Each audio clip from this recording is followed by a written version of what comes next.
for us to think a little bit about the question that I put in the email from yesterday, which is what is kind of one critical idea that you think we need to keep in mind in order to implement the revised new grading practices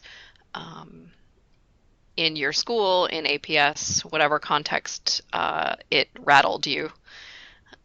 So I'm going to give people some time to think. And you can unmute yourself whenever you so desire.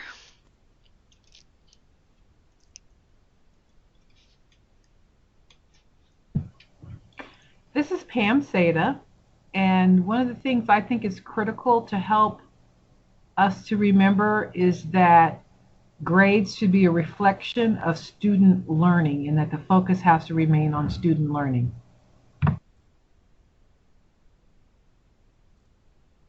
This is Isaac Sparks, and one of the key ideas that I think should be at the front of our work is how we use grades, specifically the grade of 0, and how much that impacts how we demonstrate what students actually know and are able to do.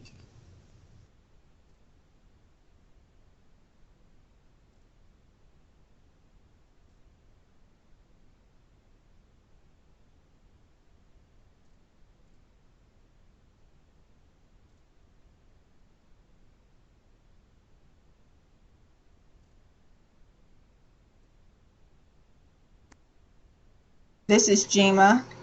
One of the critical ideas I want us to keep in mind is that grades should not be utilized in a punitive format.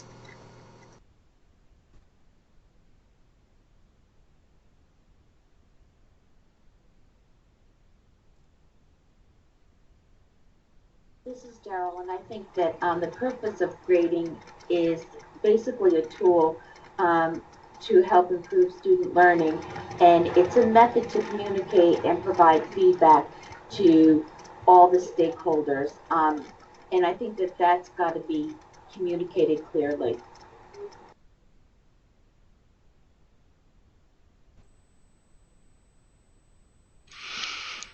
There are some people typing in the instant message box. If you can't see that on your screen, if you click on my computer, which is the newest version, there's a little icon in the bottom left-hand corner that looks like a talking box, a speech bubble, and that will pop it up if you can't see it. So I see from Dr. Proctor, for the standards-based report cards, I think we should use a phase-in plan. Trying to do this all at one time is too much. From Felisa Ford, grades should be accurate, truly reflecting student performance.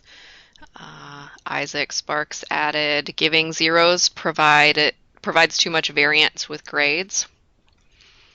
The idea that I'll add from what I learned from the, I actually read both books, but one thing that really resonated with me was both that idea of mastery, that every student could be, in theory, every student could be successful,